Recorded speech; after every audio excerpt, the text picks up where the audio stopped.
అండి, welcome to my channel Lavanya's little world. ఎలా ఉన్నారు? అందరూ బాగున్నారా? నేనైతే చాలా బాగున్నాను. సండే స్పెషల్ ఏంటి ఇవాళ మీ ఇంట్లో? మా ఇంట్లో మేము mutton curry with bagara rice చేసుకున్నాము. నా స్టైల్లో ఇవాళ మీరు బగారా రైస్ అలాగే మటన్ కర్రీ చూసేయండి. మటన్ని చిన్న చిన్న ముక్కలుగా కట్ చేసుకొని మంచిగా కడుక్కున్న తర్వాత అందులోకి కొద్దిగా పసుపు, ఉప్పు, అల్లం వెల్లుల్లి పేస్ట్ అలాగే కొద్దిగా ఆయిల్ వేసి మటన్ని బాగా మసాజ్ చేయాలి. ఈ పసుపు ఇవన్నీ కూడా పట్టే విధంగా ఒక 5 నుంచి 10 నిమిషాల పాటు ఇలాగా మిక్స్ చేస్తూ ఉండాలి. ఇలా చేయడం ద్వారా ఏంటంటే మటన్ తొందరగా కుక్ అవుతుంది. మంచిగా కలుపుకున్న తర్వాత ఒక చెక్క నిమ్మరసం పిండుకొని ఒక హాఫ్ అన్ అవర్ పాటు దీన్ని పక్కన పెట్టుకోవాలి. ఇప్పుడు దీనిలోకి మనం మసాలా ప్రిపేర్ చేసుకుందాము. నేను ప్రతిసారి చికెన్ కానీ మటన్ కానీ నాన్ వెజ్ చేసినప్పుడు అందులోకి మసాలాలు ఫ్రై చేసుకుంటాను. ఎందుకంటే మన షాప్ వాళ్ళు మనకు అవి ఎప్పుడు తీసుకొస్తారో తెలియదు. మనం కూడా తీసుకొచ్చి ఇంట్లో చాలా రోజులుగా స్టోర్ చేసుకుంటాం కదా. ఇలాగ వేయించుకోవడం ద్వారా ఏంటంటే దాని స్మెల్, ఫ్లేవర్ అనేది పెరుగుతుంది. సో అందుకే నేను ప్రతిసారి వేయించుతాను. దాల్చిన చెక్క, మరాఠీ మొగ్గ, యాలకులు, అనాసి పువ్వు, లవంగాలు, బగారా పువ్వు, ఎండు కొబ్బరి వేసి కొంచెం ఫ్రై చేసుకోవాలి. దాని తర్వాత కొంచెం కసూరి మేతి, షాజీరా, గసగసాలు వేసుకోవాలి. అలాగే లాస్ట్లో ధనియాలు కూడా వేసుకొని మంచిగా ఫ్రై చేసుకోవాలి. నేను ధనియాలు లాస్ట్లో ఎందుకు యాడ్ చేశానంటే నేను ఆల్రెడీ ధనియాలను వేంపుకొని పెట్టుకున్నాను, స్టోర్ చేసుకున్నాను. సో అందుకే లాస్ట్లో యాడ్ చేశాను. మీ దగ్గర పచ్చి ధనియాలు ఉంటే స్టార్టింగ్లోనే ఫస్ట్ అవి ఒక హాఫ్ వేగిన తర్వాతనే మిగతా ఈ మసాలాలన్నీ వేసి వేపుకోండి. ఇప్పుడు వీటన్నిటిని తీసి చల్లారబెట్టుకొని మిక్సీ పట్టి పెట్టుకోండి. అలాగే ఇదే పాన్లోకి కొద్దిగా ఆయిల్ వేసి వేడి చేసుకోవాలి. ఇప్పుడు మటన్ కర్రీలోకి మనకు ఎంతైతే కారం పడుతుందో అన్ని ఎండుమిర్చి వేసుకొని మంచిగా వేపుకోవాలి. నేను ఇవాళ కర్రీలో ఏంటంటే నార్మల్గా మనం కూరలలో వేసుకునే కారం కాకుండా ఇలాగా ఎండుమిర్చితోటి కారం చేసుకొని వేసుకుంటున్నాను. ఎండుమిర్చి కూడా బాగా వేగి కొంచెం స్మెల్ వస్తుంది మనకు వేగినప్పుడు. సో ఆ స్మెల్ వచ్చిన తర్వాత స్టవ్ ఆఫ్ చేసుకొని మిర్చి చల్లారిన తర్వాత ఫైన్గా పౌడర్ చేసి పెట్టుకోండి. ఇప్పుడు కుక్కర్ తీసుకొని అందులోకి ఆయిల్ వేసి ఆయిల్ వేడవనివ్వాలి. ఆయిల్ వేడైన తర్వాత ఒక 2-3 పచ్చిమిర్చి చీలికలు వేసుకొని కొద్దిగా ఫ్రై అయిన తర్వాత అందులోకి సన్నగా తరిగి పెట్టుకున్న 1 కప్ ఆనియన్స్ని వేసుకొని మంచి గోల్డెన్ బ్రౌన్ కలర్ రంగు వచ్చే విధంగా వేపుకోవాలి.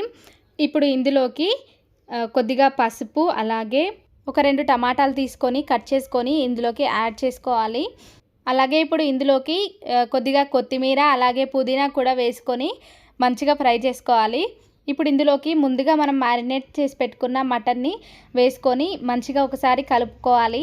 మొత్తం అంతా మంచిగా కలుపుకున్న తర్వాత మూత పెట్టి ఒక 5 నిమిషాల పాటు కుక్ చేసుకోవాలి. ఒక 5 నిమిషాల తర్వాత మూత తీసి చూస్తే మటన్లో ఉన్న వాటర్ అంతా బయటకు వచ్చేసి ఉంటుంది ఈ విధంగా. ఇప్పుడు ఇందులోకి ముందుగా మనము మిర్చిని పౌడర్ చేసి పెట్టుకున్నాం కదా, ఆ పౌడరు అలాగే సాల్ట్ని కూడా చెక్ చేసుకొని వేసుకోండి. ఎందుకంటే ముందుగా మనం సాల్ట్ యాడ్ చేసాం కాబట్టి మటన్లో. సో ఇప్పుడు ఒక 2 నిమిషాల పాటు మళ్ళీ మగ్గించుకోవాలి. 2 నిమిషాల తర్వాత మూత తీసి మనం ముందుగా మిక్సీ చేసి పెట్టుకున్న మసాలా అంతా యాడ్ చేసి ఇందులోకి ఒకసారి మొత్తం కలిసే విధంగా కలుపుకొని ఒక 5 నుంచి 10 నిమిషాల పాటు మీడియం ఫ్లేమ్లో కుక్ చేసుకోవాలి. మధ్య మధ్యలో చెక్ చేస్తూ ఉండండి, ఎందుకంటే అడుగంటుతూ ఉంటుంది కాబట్టి. 10 నిమిషాల తర్వాత మనకు ఎంతైతే గ్రేవీ కావాల్సి ఉంటుందో దాన్ని బట్టి వాటర్ యాడ్ చేసుకొని ఒక 2-3 విజిల్లు వచ్చిన తర్వాత ఆఫ్ చేసి చెక్ చేసుకోండి. కుక్ అయిందంటే పర్లేదు, లేదంటే మళ్ళీ ఇంకొక 2 విజిల్స్ అట్లా పెట్టుకోవచ్చు. టోటల్గా మనము విత్ కుక్కర్ లిడ్ లేకుండానే ఒక 15 to 20 మినిట్స్ వరకు ఉడికించాం కాబట్టి మటన్ తొందరగానే ఉడుకుతుంది. ఒక 2 విజిల్ల తర్వాత చెక్ చేసుకోండి, ఎందుకైనా మంచిది. నేనైతే ఇక్కడ మీడియం ఫ్లేమ్లో ఒక 2 విజిల్ మాత్రమే పెట్టేశాను. పూర్తిగా కుక్ అయింది.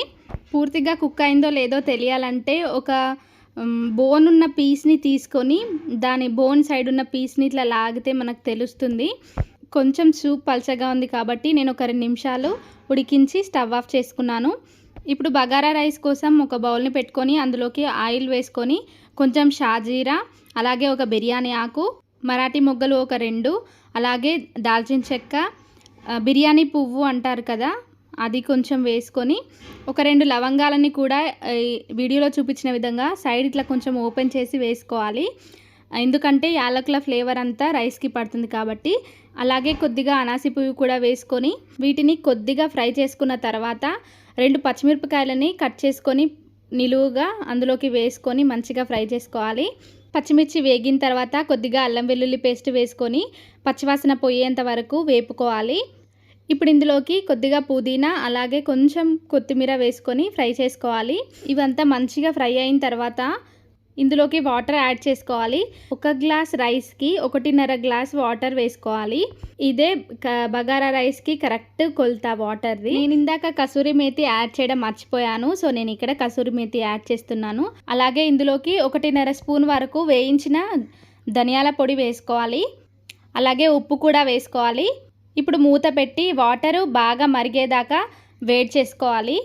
వాటర్ ఇప్పుడు బాగా మరగడం స్టార్ట్ అయినాయి కదా, ఇప్పుడు ఇందులోకి రైస్ని వేసుకోవాలి. మొత్తం ఒకేసారి కాకుండా ఇలాగ చేతితో మొత్తం స్ప్రెడ్ అయ్యే విధంగా రైస్ వేసుకోవాలి. ఇప్పుడు టోటల్గా రైస్ వేసుకున్న తర్వాత ఒకసారి మొత్తం అంతా నీట్గా మిక్స్ చేసుకోవాలి. ఎందుకంటే అలాగే వదిలేస్తే ఉండలు కట్టే ఛాన్సెస్ ఉంటాయి కాబట్టి ఇంక ఇప్పుడు మూత పెట్టి కుక్ చేసుకోవడమే.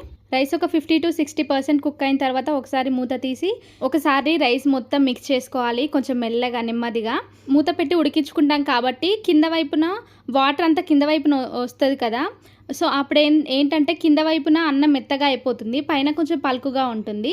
ఇలాగ ఉల్టా పల్టా వేసుకోవడం ద్వారా రైస్ ఈవెన్గా కుక్ అవుతుంది. ఇప్పుడు మూత పెట్టి సిమ్లో మరొక 2 నిమిషాల పాటు ఉడికించుకొని స్టవ్ ఆఫ్ చేసుకుంటే బగారా రైస్ కూడా కంప్లీట్ అయినట్టే.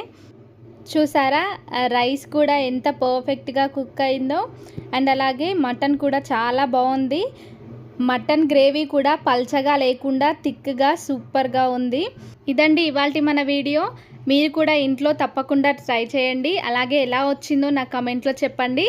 కొత్తగా ఎవరైనా మన ఛానల్ని చూస్తున్నట్లయితే వెంటనే సబ్స్క్రైబ్ చేసుకోండి. అలాగే ఈ వీడియోని లైక్ చేసి మీ ఫ్రెండ్స్ అండ్ ఫ్యామిలీకి తప్పకుండా షేర్ చేసుకోండి. మరొక మంచి వీడియోతో మళ్ళీ కలుసుకుందాం. అంతవరకు బాయ్ బాయ్.